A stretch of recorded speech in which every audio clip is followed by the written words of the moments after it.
Hello, YouTube world.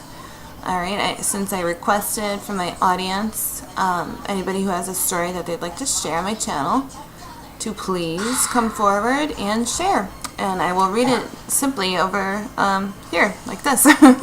I'm getting ready for work right now, but I thought I'd just do this right before I go in. This story is shared by somebody off Facebook. I will just call him by his first name to protect his anonymity, Jeff. And that could or could not be his real name too. So unless he says that he doesn't mind, I will just be anonymous like that. So this is what he has to say. These are the events leading up to and of Saturday night, September 14th, 2013. As some know, the place where I've been habituating and filming is locked up tight at night with a ranger on the premises. I've been caught and warned twice trying to sneak in at night and have resigned myself to daytime visits and doing all my nighttime hikes in a new place. Nothing bad with the new place.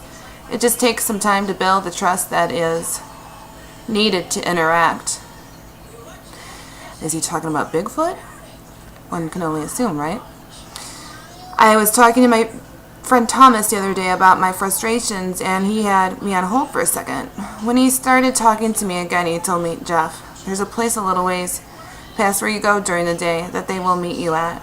Now, Tom lives in Texas and has no way of knowing where I habituate. I didn't even know about this place he was telling me about. I just kind of poo-pooed what he said, but kept it in the back of my mind. A couple days later, though, when I finished my video, instead of turning to come back home, I went the other way and started half-heartedly looking. Much to my surprise, there it was. I pulled over and parked. There was a small clearing leading up to the woods with a small trail that I followed, and as I entered, I saw the telltale signs of the Sasquatch people. Shaking my head, I thought, son of a gun, how could he possibly have known about this place? So that night I had out with the mighty Thor, my German Shepherd, and just a lawn chair and my native flute. Upon arriving, I realized it had been quite some time since I'd been out at night without Thor. The fog was rolling in, which gave the pitch black darkness of the woods an eerie appearance and me a very apprehensive feeling. I hadn't even brought my knife, which is my comfort blanket in case of coyotes, bears, and mountain lions. Wow, he's braver than I am, because I do not leave home without my hand rocket, aka gun, when doing these kind of things. Sorry about this, guys. Gotta get myself. Oh, Jesus. Hopefully this works. Oh boy. Sorry. Okay. Hopefully you can see me now. So it was dark that I had to use my tiny key light and spurts to see the ground in front of me. Finding an adequate spot to place my chair, I sat down and shouted, "Hello, I am here." And let me just turn down the brightness a little bit. See, this is real life. I have no studio that costs thousands of dollars, tens of thousands of dollars. I don't have cue cards. This is all in real time, babies. Okay. Anyway, okay, so finding an adequate spot to place my chair, I sat down and shouted, "Hello, I'm here." I got up and found a good-sized piece of wood and knocked hard on a tree again, shouting, "Hello, I am here." After a few, that's also very brave, because there's controversy whether or not you should actually start doing that, because you never know what you're going to get. You might be challenging a male, even tree knocking. You don't know what you're communicating to these furry people. You know, you don't know who you're talking to, essentially. They could be a nice guy, could be somebody who's very jealous of his, territorial, possessive.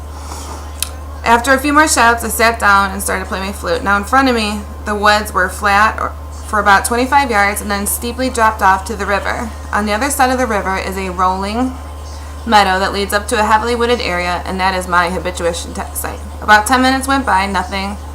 And then I stopped playing my flute and contemplated leaving when I heard a giant splash that caught my attention. Then another, and another, then crash. A tree was snapped. Crash, another, and then another, and then another. Oh my God, I thought. It wasn't rocks being thrown into the water. It was something bipedal coming up the hill. And now my heart was racing, and I was doing my best to control my adrenaline state. I did my best to calm myself and heard them move up the hill towards me, and believe me, this wasn't easy. All of a sudden, from directly behind my horse frog, from my audio started screaming, "Krog, krog." All of a sudden, from behind me, my horse frog from my audios, so loud, croak, croak, croak, so loud that my hair seemed like it was being blown back. Oddly enough, hearing this familiar voice, even though it was loud enough to vibrate my hair, was strangely comforting.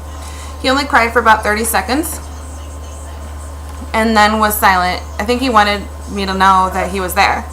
For them, point on, everything was a little calmer. An occasional tree break from down the hill, plenty of stomping. So it goes on and on. Activity like that is being described.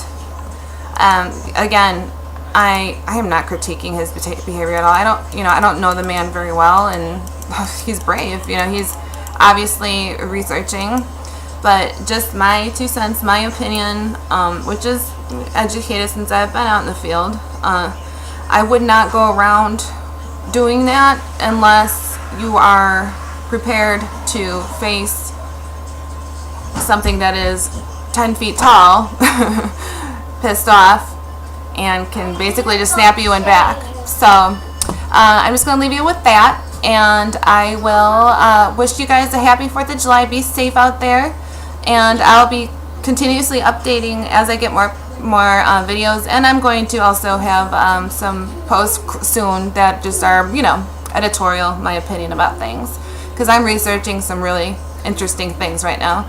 Alright, take care, and like I said, the Rapha and Raphaim and the soul transfer thing and the giants, all these things connect. I'm going to get into that more too in between personal stories that are being shared. So thank you. God bless.